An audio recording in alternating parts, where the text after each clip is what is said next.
গণনা কেন্দ্রে কেন্দ্রীয় সরকারি কর্মীরা থাকা নিয়ে তৃণমূলের করা মামলা, সেই মামলাতে কমিশনের নির্দেশিকাকেই মান্যতা দিল সুপ্রিম কোর্ট। আরো একবার কথা বলবো, সরাসরি রয়েছেন আমাদের সঙ্গে প্রতিনিধি বিজেন্দ্র সিংহ। হঠাৎ বিজেন্দ্র, তৃণমূলের তরফ থেকে একাধিক আশঙ্কার জায়গা প্রকাশ করা হয়েছিল। শুধুমাত্র কেন্দ্রীয় সরকারি কর্মীরা থাকলে সেক্ষেত্রে অনিয়ম হতে পারে, গন্ডগোল হতে পারে, এই আশঙ্কা প্রকাশ করা হয়েছিল।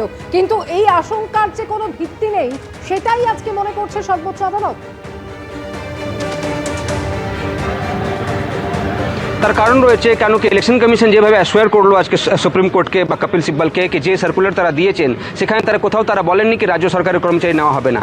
তিনি এটাও বলেন কি রিটার্নিং অফিসাররা তো রাজ্য সরকারের কাডারের অফিসার হন, তারা হন সব থেকে সিনিয়র মোস্ট পার্সন সেখানে কাউন্টিং সেন্টারে। তারা সিদ্ধান্ত নেবেন কাকে কোথায় কাউন্টিং সুপারভাইজার রাখবেন বা কাউন্টিং অ্যাসিস্ট্যান্ট রাখবেন। এবং তার সঙ্গে সঙ্গে তারা এটাও বলেন সিসিটিভি ফুটেজ তো 45 দিন এমনি প্রোটেক্ট করে থাকে এবং কাউন্টিং এজেন্টরা সব দলের থাকবেন। সেক্ষেত্রে এই আশঙ্কাগুলোর কোনো জায়গা নেই এবং এটা তারা দীর্ঘদিন ধরে পালন করে আসছেন। এবং এই যুক্তিও আজকে সুপ্রিম কোর্ট দিয়েছে কি কর্মচারী, কেন্দ্রীয় কর্মচারী না স্টেটের কর্মচারী, যখন ইলেকশন হয় তারা ইলেকশন কমিশনের অধীনে কাজ করেন এবং ইলেকশন কমিশনের নির্দেশ মেনে তাদেরকে কাজ করতে হয়। সেক্ষেত্রে যে আশঙ্কাগুলো করা হচ্ছিল কপিল সিব্বলের তরফ থেকে, সেটা যেভাবে যুক্তি দিলেন ইলেকশন কমিশনের আইনজীবী, সেটাকে মান্যতা দিল সুপ্রিম কোর্ট আজকে। এবং যেই মামলা নিয়ে এসেছিল সুপ্রিম কোর্টে টিএমসি, সেটাকে আজকে বলা যেতে পারে কোনো তারা অর্ডার দিলেন না। তারা বললেন এটাতে কোনো অর্ডার দেওয়ার প্রয়োজনই নেই। 13 তারিখের যে সার্কুলার রয়েছে সেটাকে তারা আপহোল্ড করছেন। অর্থাৎ কলকাতা হাইকোর্টের রায়কেই আজকে সুপ্রিম কোর্ট মান্যতা দিয়েছিল। কলকাতা হাইকোর্টে কোনো রিলিফ পায়নি টিএমসি, আজকে সুপ্রিম কোর্টেও তাদের কোনো রিলিফ তারা পেলেন না। ইলেকশন কমিশনের পক্ষে গেল সুপ্রিম কোর্টের রায় আজকে। ধন্যবাদ বিজেন্দ্র।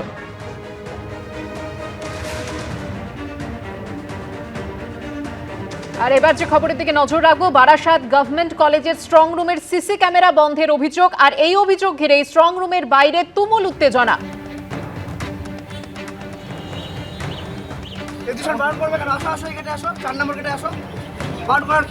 ছবিটা কল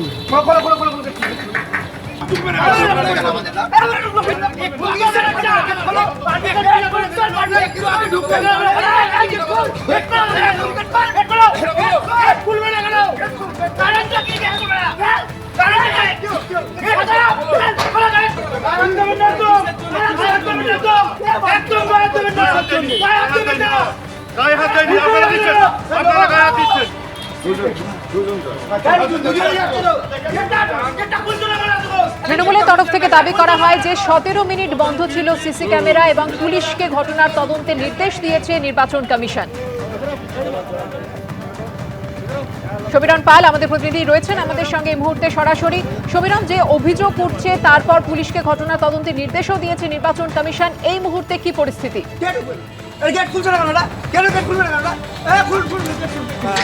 বলি যে এই যে ঘটনা, সকালবেলা যে সিসিটিভি ক্যামেরার যে মনিটর, সেই মনিটর বন্ধ ছিল 17 মিনিট।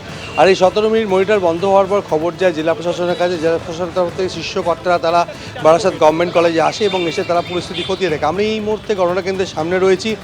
ক্যামেরাম্যান শুভঙ্কর লাল তোমার ছবিটা দেখা যাচ্ছে যে কড়া নিরাপত্তার চাদরে মিলিয়ে ফেলা হয়েছে, কেন্দ্রীয় বাহিনী মোতায়েন করা হয়েছে সামনে। এবং এই যে গেট, এই গেটের সামনে উত্তেজনা তৈরি হয় এবং তৃণমূল কর্মীরা ভেতরে ঢোকার চেষ্টা করে, যেহেতু সিসিটিভি ক্যামেরার মনিটর বন্ধ হয়ে গেছে।